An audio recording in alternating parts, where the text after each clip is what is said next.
Hello, everyone. Nice to kind of meet you. I've been really looking forward to doing this and talking to you guys. I've prepared a presentation. We are going to talk a bit about Lego history, but also what we do in the corporate as a corporate historian within the Lego. So I will share my screen and do a presentation, and then hopefully you have lots of questions for me afterwards. Working with Lego history. That is what we're going to talk about. I'm also going to do a quick run through of sort of corporate history, but I know that you guys tend to know a lot about this already, so that will only be kind of a quick one. But basically what we're going to do is a behind the scene look into the historical department of the Lego group. So just to make clear the agenda, I've sort of divided this into 3 parts. Part 1, kind of a speedy intro to Lego history. I'll do it as fast as I can without missing any of the important stuff. Part 2, what is the Lego Idea House? And also how do we actually work with Lego history in the Idea House? And then part 3, we'll take a closer look at Lego Group archives, because I think that is something that most people doesn't get to see that often. So I thought that might be cool to have a look at. So part 1, Lego history. The sign that you see here in Danish is the motto of Lego founder Ole Kirk Christensen. In Danish, it says, "Det bedste er ikke for godt." And if I translate that, it says, "Only the best is good enough." And as you guys probably know, this is company spirit today. And not only is it company spirit, it is also a really great example of how we and Lego core values are still rooted in company history, even though this motto is almost 100 years old. So first and foremost, the Lego Group is a family-owned company. The Kirk Christiansen family is a constant in company history right from the start.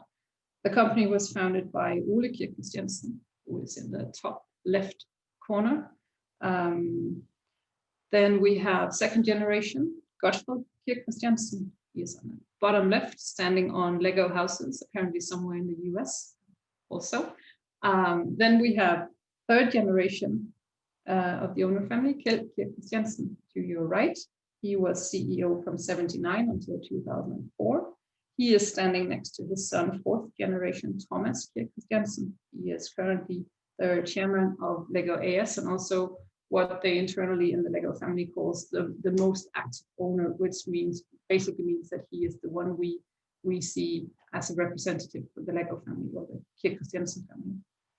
Then there's also a fifth generation, 6 girls.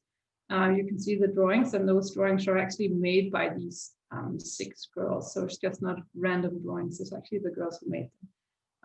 And they represent what I think is a very exciting future for the company. It all started in Billund a long time ago, 1916, when Ole Kirk started a business called Billund Woodworking and Carpentry Shop. He was a carpenter and a joiner, and at first he had a business. He had a few employees, and they would do different types of production, often furniture and larger buildings like the one you see here on the photo as well. Ole Kirk was known for producing high quality work and also work that didn't come cheap. I think those 2 things tend to be connected even today. In the early 1930s, Ole Kirk zooms into the toy production of wooden toys, and this is because the effects from the Great Depression is causing lots of craftsmen and workers in general, more or less all over the US and Europe as well, to be out of work, and Ole basically has to figure out a new way to make a living. So he starts the production of wooden toys. One of his first sort of big sellers is the yo-yo, and Ole produces a lot of yo-yos, and he also sells a lot of them. And eventually every child in Billund and the nearby towns, they have a yo-yo, and then Ole can't sell anymore.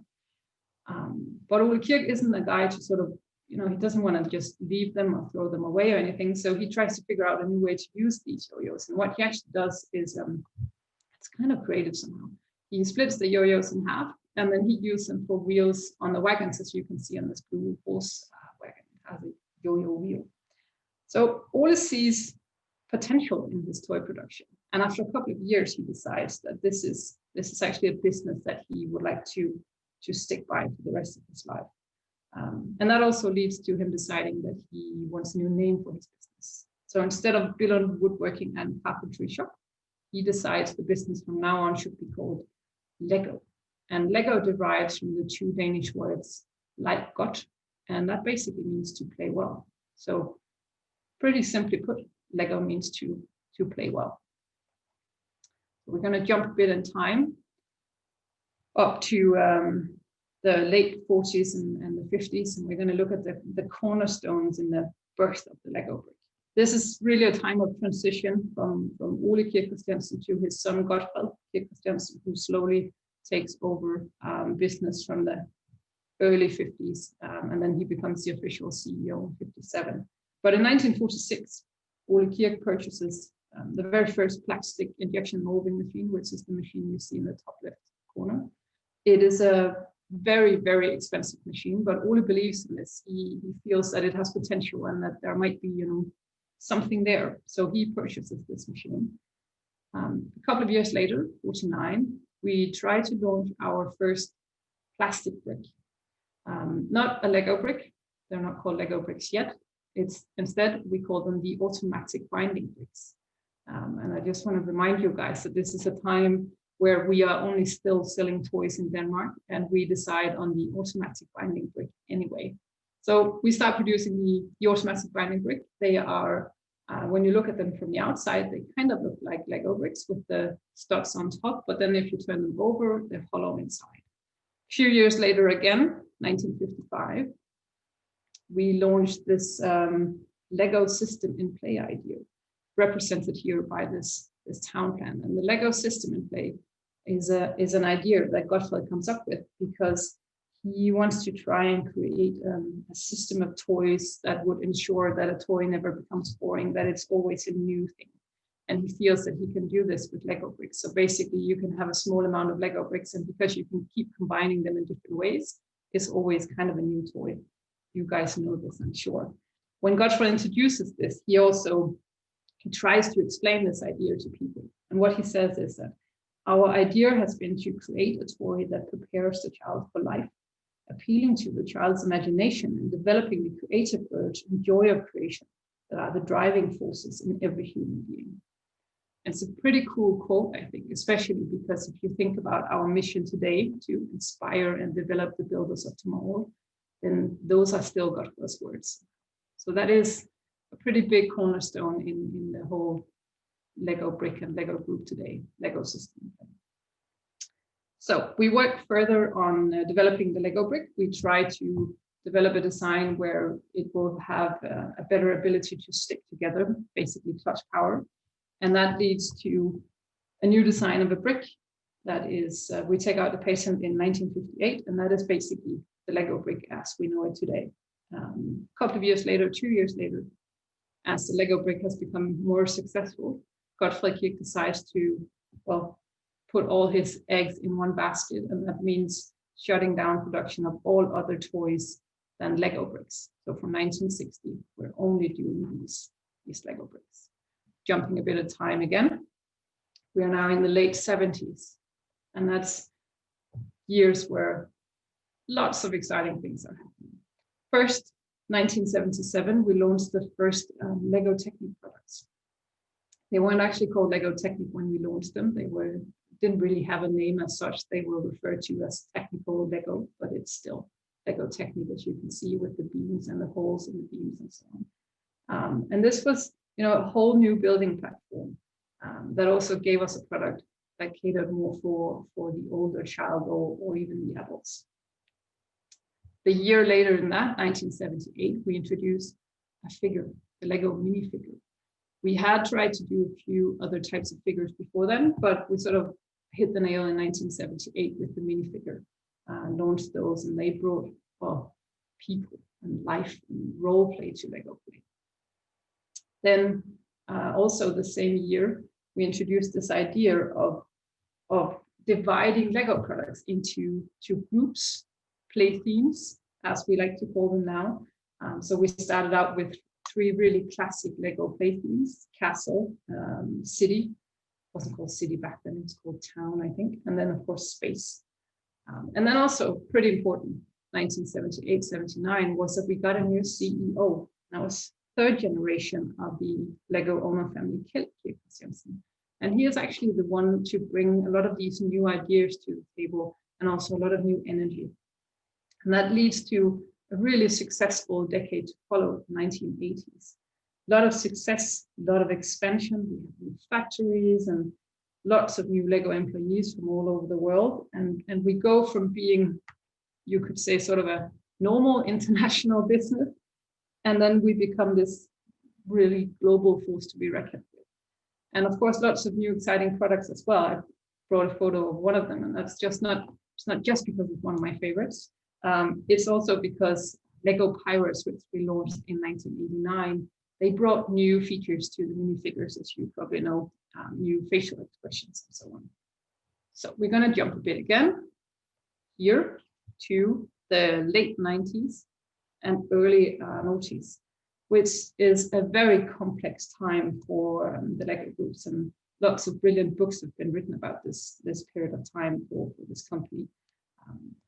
Different things are happening. One thing that is really important is that somehow from the mid-90s and onwards, we start to lose our footing, and you know, we lose the faith in our core product, and we start to sort of stray away from these old Lego virtues, you know, sticking to the Lego system and doing construction toys and so on. We start to do toys that are very different from that, and those are toys like, for instance, Galidor, Jackstone, Lego Belleville, stuff like that. Toys that aren't, you know, they aren't bad toys in any way. It's still good quality. Lots of children have fun with them, but they're just not Lego somehow.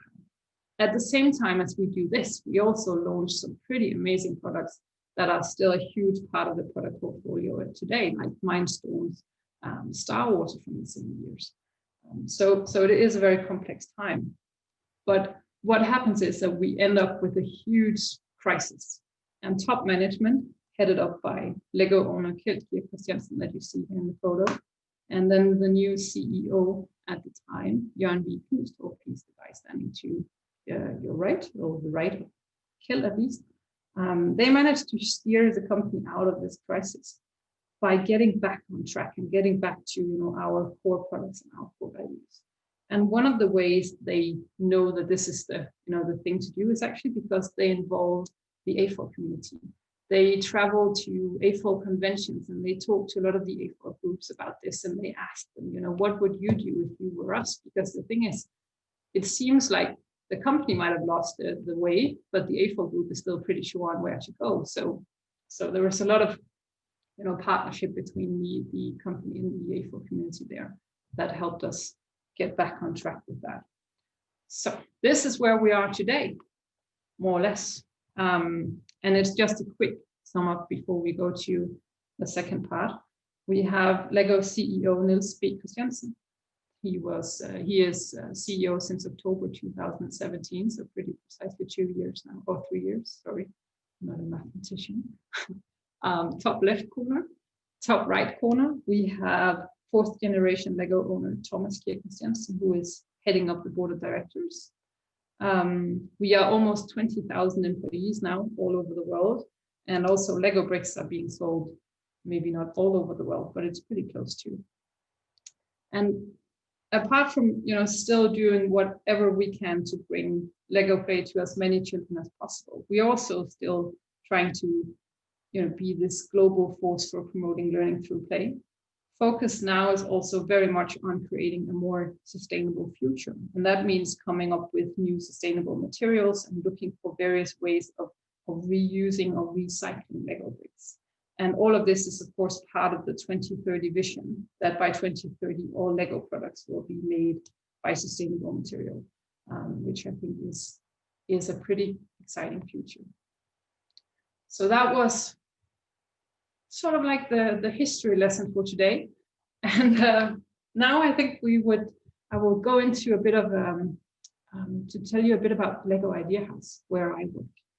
Because I think sometimes people think that when you're a Lego historian, I think people wonder what we do sometimes. And I understand that. So I'll try and explain that to you. first of all, I want to explain to you what the Idea House actually is. And the Lego Idea House is the Lego Group's historical department. It covers both Lego Heritage, which is where I spend most of my time, and then Lego Group Archive. And I'll have more details on the archive later on. And then to make things just a bit more confusing, there's also the physical buildings that make out the Idea House. So that's a bit about, what the Idea House actually is. It all started, this idea of having a historical department in the Lego Group. It started quite a few years ago. In 1980, we had a Lego employee at the time who was very interested in Lego history and also in old Lego products, but there weren't any, it wasn't a historical department as such. It was just an employee who had a hobby. And he actually worked together with Gottfried Christiansen. And they decided that they would try and sort of gather old Lego toys. And they actually put an ad in several local papers to get all of these old toys. But still, it wasn't like a systematic collection. There weren't any historical department as such. But the historical department was actually founded in January 1987. It was called Lego Historical Collection back then. And it was originally located in what is now the Hotel Legoland. And it was started on Gottfried Kirch's initiative because, as he said, he did a speech when we opened up the historical collection, and he said many things, but one of the things he said was that it is important for the company to maintain thorough documentation, images, as well as track the most important events in company history. And the reason why Gottfried felt that this was important actually had to do with a couple of lawsuits that we had been struggling with in the mid-1980s. One of them were against this American company called Technic. And during this lawsuit, we had realized that we as a company was actually not able to find information to help prove ownership or development process of any of our products, because we never had done any kind of like systematic way of collecting all of this information. So we didn't really have it. And that meant that we couldn't prove ownership of lots of different types of products.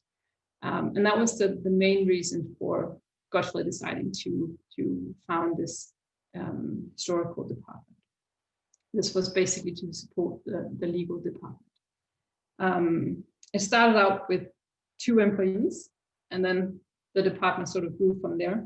And in 1990, we opened up the first Lego Idea House, which was 4,200 square meters, pretty big exhibition, housed in also next to this Legoland Hotel, in a new building that was actually built for this. And you can see this on the photo with the marble floors and the very high ceiling.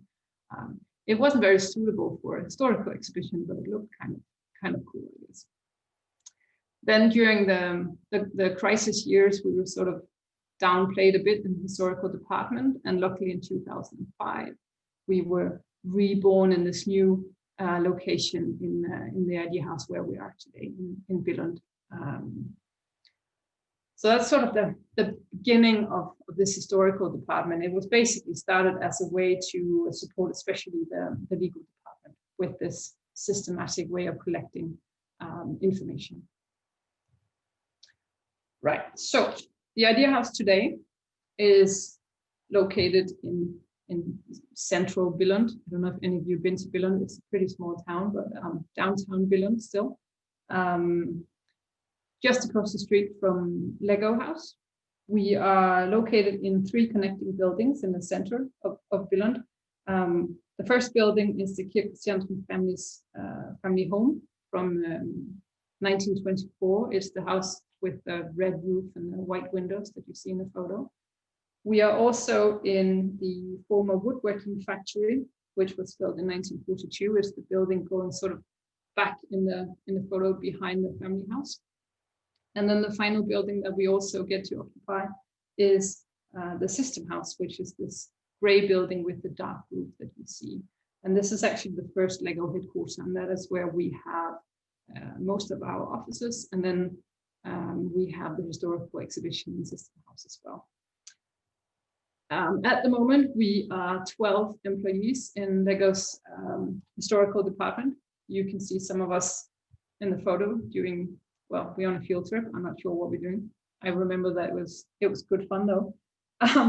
We are a mix of academics, mainly historians, and then archiving assistants, which are Lego employees from all parts of the company, now working in the Idea House. And they are really important for the department, because we have employees who've been with the company 30, 40 years, and they know so much about the products and how things used to look and how things are looking now. And they also have a great network, so they are playing a really important role in this department. A bit of a quirky thing with our department is that we are only Danes, or well, Danish-speaking people, probably as the only department in the Lego group. And there's a pretty low-key practical reason for that, and that is that most of the archive materials that we are working with are in Danish, especially, of course, the old ones. Some of it might be handwritten, and there are old-fashioned spelling ways, and that means that you need to be pretty good at speaking and reading Danish to work in the Idea House. But again, I think we are one of the few departments with only Danes in it, actually. So, a bit about the role of the Idea House. This quote is taken from a pamphlet we have about the Idea House. And it says that the Lego Idea House is a corporate targeted center of competence that embraces the Lego legacy by documenting, communicating, and mediating the Lego group heritage and the substance and meaning of family ownership. So there you have it. It's pretty easy, right? What we do. I've also added a few words just to explain this a bit more. First word is internal, and that is because the Lego Idea House is first and foremost a department founded to serve an internal purpose. We are here to serve our colleagues in the different Lego entities and Christensen entities. We are authentic. And what I mean by that is that we are always doing our very best to tell a balanced story of both ups and downs, because the ups and downs is part of what makes the company the way it is today. And because we do that, and because we also tell the bad stories and we show the bad products, we have become sort of a very trusted partner for most of our stakeholders. And that leads to the next word, trustworthy. I think authenticity and trust sort of sticks together somehow. And the Lego Idea House team is widely in the organization recognized for being trustworthy, because we always try in our communication and approach to be very humble, and we try to live the Lego values, and we try to always make sure that what we say and what we do is fact-based. That is very important for us. Last word is inspiring. And this is, at least I hope we're inspiring. I'm also pretty sure of it though, because the Lego Idea House has for many, many years been devoted to telling the story of the company. And this story of a firm family belief in just, one product and one purpose, together with all of these great childhood memories that people get from Lego products, is very inspiring to us who works there, and also to our stakeholders. And it sort of means, in a way, that when you're working with Lego history, you also sort of becomes the guardian or a keeper of Lego values. And that is a role that we take very serious in the company. So I mentioned stakeholders, and I won't read all of this to you, but I just, so that you sort of understand what we are working with. Of course, we have the owner family, Lego employees, and that, like current Lego employees, new employees will use very much as part of the onboarding of new employees, potential new employees also, and then just generally Lego departments seeking advice and inspiration and knowledge. And of course, a huge stakeholder with us is Lego Juris, that is the legal department in the Lego. Externally, stakeholders, customers, of course, business partners, media, A4 community. And then also, of course, the local community in Billund, because Lego and Billund is just so connected. Lego has played a huge part in the development of the city, and of course, we are a huge part of this local community as well. So, moving on to sort of my part of the Idea House Lego heritage. I brought with me a few examples of what it is that we actually do. Just a few of them. There's the Corporate Museum. This is the Corporate Museum we have in the Idea House in Billund, an internal museum where you can get to visit sometimes if you're a guest, but then other than that, it's mainly when you have some sort of connection to the company or are working within the company. We have 600 square meters of exhibition, and then we have different types of smaller rooms with these special exhibitions, like we have a Star Wars room, we just finished the Duplo room, we have a special exhibit on the Lego idea paper. I'm just currently working on an exhibit room for Lego Technic products and so on. So we have different exhibitions. And one of the things that we are best known for, I think, internally, is the tours that we provide for different stakeholders. We really, really believe in personal mediation. This exhibition is designed in a way that it's a good idea to have a guide with you. Of course, you can walk around and read all of the text on the wall, but we truly believe that it's a good idea to have one of us with you when you walk around, because we feel that the passion and love that we have for the brand will inspire when we have guests with us. So we truly believe in personal mediation. Before this whole COVID thing, we did approximately 300 guided tours a year in the exhibition. We are 3 corporate historians who are mainly doing these tours. We did around 300. Since March, we have done more or less none of those, which is really, really sad. But lately, we've tried to start these online tours. And at first, it was meant as a temporary thing, because we had to come up with some sort of solution to this. But now it actually turns out that we can use this new online way of doing tours and reach even more of our colleagues. So now we can also do onboarding tours for colleagues sitting in Mexico and in China and wherever in the world. And that is actually a really, really nice thing to see. So that is something that we spend a lot of time on. That is the Corporate Museum. Then there's the communication department and various Lego SOME teams where we provide support.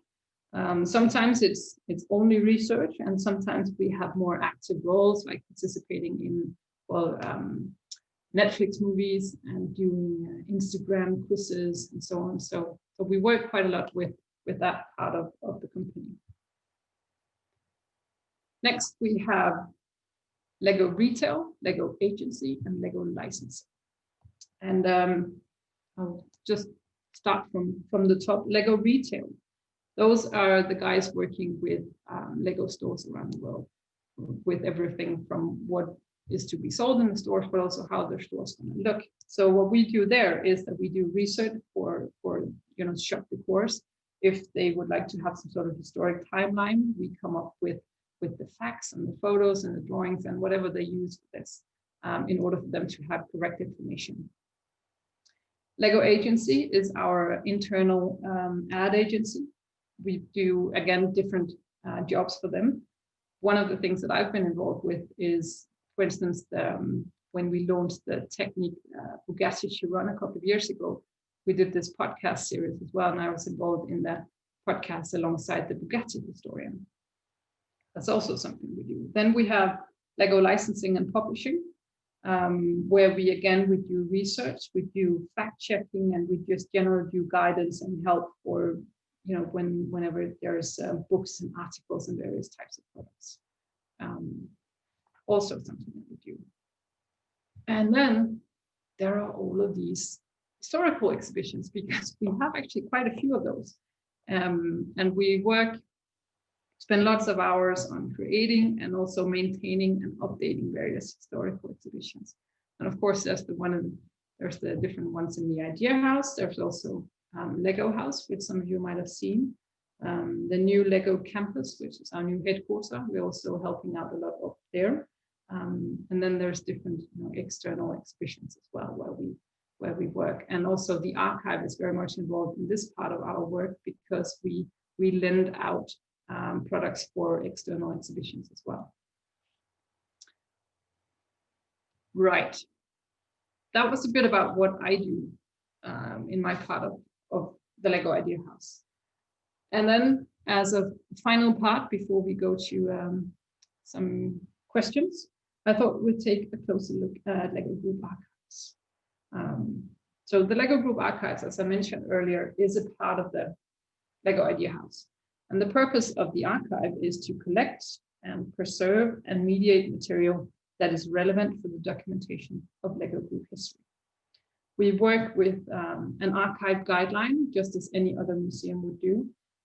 We review the guideline at least every third year, and basically the guideline clarifies what is relevant and not relevant for the archive for each business unit within the LEGO. We also follow the same rules concerning GDPR and so on as any other museum would do. So in that way, we are a pretty normal museum and a pretty normal archive, apart from the fact that we have LEGO. Way cooler. So archives. This is photos from a few of the archives that we have. And I'm sorry it doesn't look more interesting, but this is basically how our archives are looking. Lots of brown boxes. And you can hardly see what is in them. We have several, as you can see here, different physical archives, mainly in Billund. We have 5 warehouses in Billund, and then we have 1 warehouse in a nearby town called Vejle. And the one we have in Vejle has a very advanced climate control system, and that is where we store Lego boxes, Lego sets, wooden toys, and early plastic toys, and also some of the molds are stored there. And I'll give you an example of what happens when a new product is launched. We get at least 5 boxes of this set. One set is put into the vault in Vejle, the warehouse in Vejle. One goes into the Lego vault, the kind of open archive where you can also sometimes get to visit if you're really, really lucky. Then we have 3 boxes that goes into our retail archive, which is in Billund. And then if we can get our hands on more than 5 boxes, we put the rest of them in something that we call the exhibition archive, which is the archive we use where we can go and get a box and open it and build the model if we need it for instance, an exhibition. So that's the physical archive. And I have facts on that as well later on. But for now, I also want to mention the digital archive. We work with 2 separate databases. One is a database that is developed internally by the LEGO Group, where we have all launched product. That means basically products that has a product number, boxes and so on, sets. Those are filed in that database. And then we have all the non-launched files. And that might be, documents and all of these things that aren't a LEGO set, basically. Those we have in another database, and that is the same database as every other museum in Denmark is using. And of course, all of this is with restricted access, both the database and warehouses. You need to have your access approved by either the records manager or the head of LEGO Idea House to get your hands on any of this. And we are not just an open archive where everyone can request materials. We help out students and so on if they would like to, but we're not just opening up to everyone, because we have pretty cool secrets in there somewhere, at least. Right. I've already mentioned a few of the things that we are putting in our archive. Lego toys, boxes, elements, bricks, of course. And just to give you a few examples of what we also put in there, we have documents, and that might be, patents on everything, correspondences, price lists. We have element drawings, advertisement, publications, press clippings, photos, building instructions. We have machines there, like the old molding machines. We also have tools. We even have furniture. We have the old piano that was used when there was this morning singing when Gottfried was in charge. We have that in the archive somewhere. So we have lots and lots of things, to put it mildly. And just to sum up and give you some facts about this. So we have 5 warehouses in Billund, 1 warehouse in Vejle, as I mentioned. When we count Lego sets or Lego boxes, we have approximately 80,000. Pieces of wooden toys, old Lego wooden toys, we have approximately 1,500. And then what we call early plastics, which are plastic toys, Lego plastic toys before Lego brick, we have approximately 1,000. And when you add all that up, we end up with 4.5 shelf kilometers altogether. So it's a pretty vast archive, actually. Right. So finally, we have, of course, a few of these archives that are more famous than others. And if I can get this video to work, I will take you down to one of them. And when the video is done, I'm also done with the presentation, so we can have a look at some questions. But I'll see if I can get this to work. So I walked down here into the historical exhibition in Lego Idea House because I want to show you what is behind this door, this kind of secret door. And of course, you might have guessed this, but I want to show you guys the Lego vault, where we also have sometimes have tours, like Lego Inside tours get to visit. We also have designers visiting, because this is what we like to call an open archive, or a working archive, sorry. It says engineering, but that's just sneaky. There you go. Welcome to the Lego vault, or memory lane, as people also sometimes refer to this as. Going all the way down there. Lots of shelves. What we have down here is more or less one of each Lego retail set that we have done since the mid-1960s, and that means that right now we have somewhere between 7,500 and 8,000 Lego sets down here. And all the way down there at the end, we have the older sets, and then we move up in time.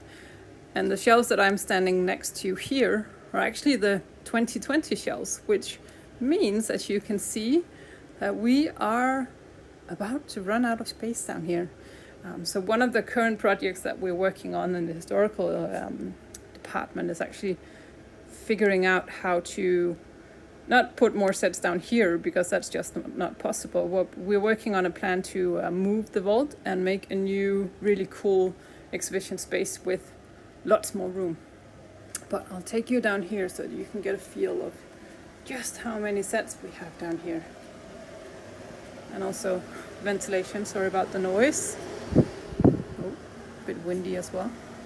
Sets in here. I'll go further down.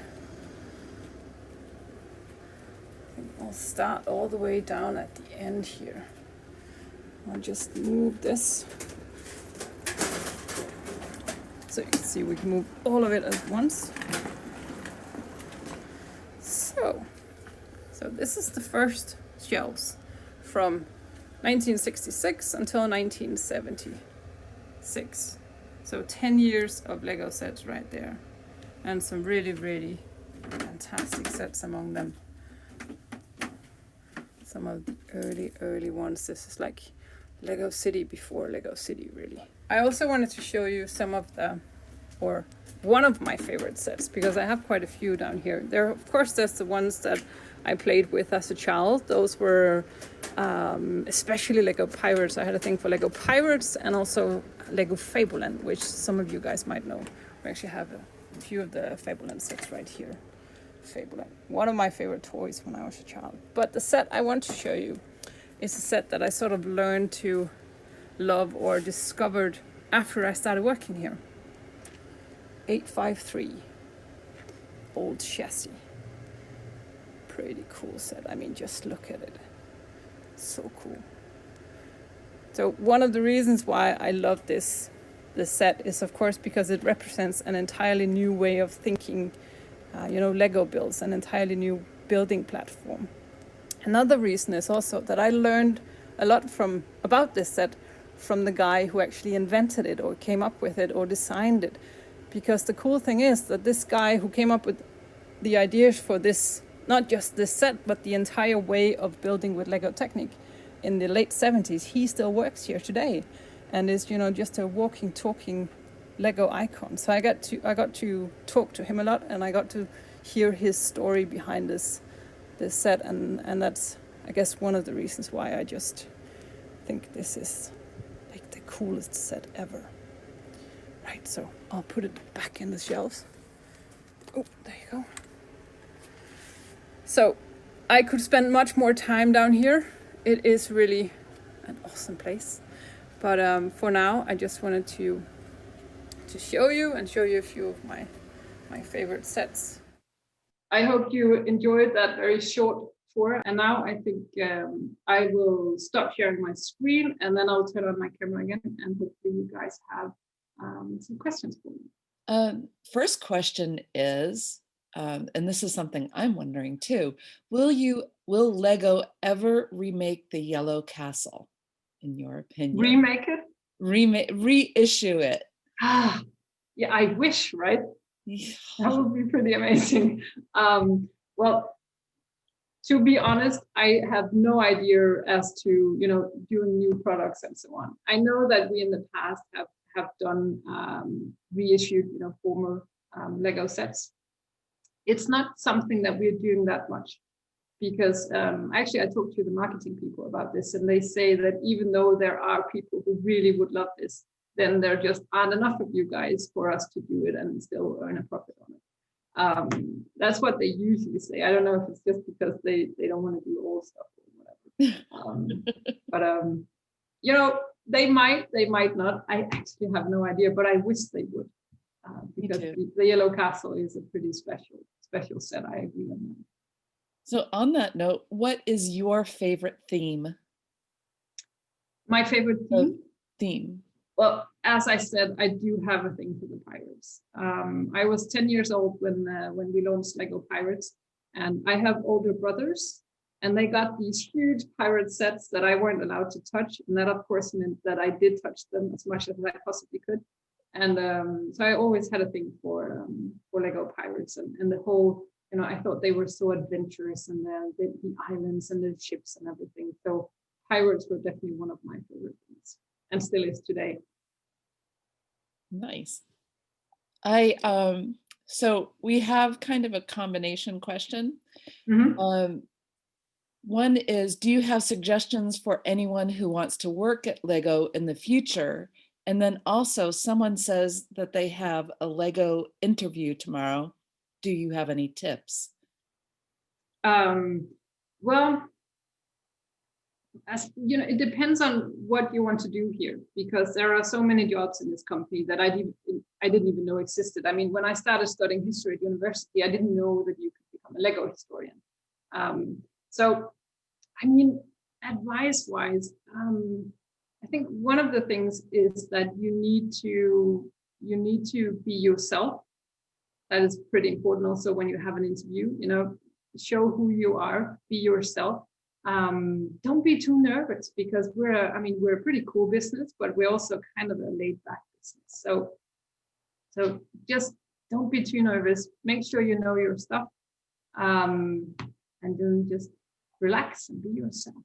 I mean, that is probably the best advice I could give.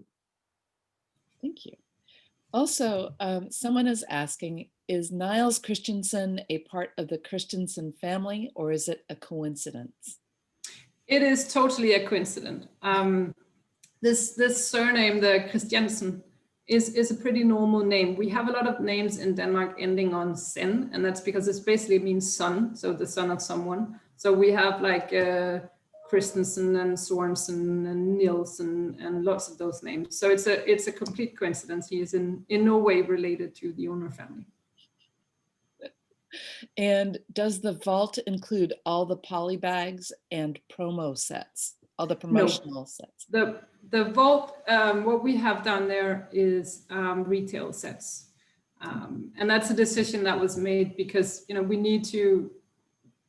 need to have space for all of this, basically. And already when we moved down there, we could see that if we were to include basically everything, then there wouldn't be room for anything. So what we have in the vault are retail sets. We have all of the other stuff as well, but just in some of the other archives. Or at least we have most of it. You said that the Lego History Group is about 10 people, 12 people, I heard. And what is the educational background of everyone in the group? Is it mostly history? It varies a bit. Head of Lego Idea House, my boss Jette, is an archaeologist, actually. Really? And then we are 1, 2, 3. We are 4 historians.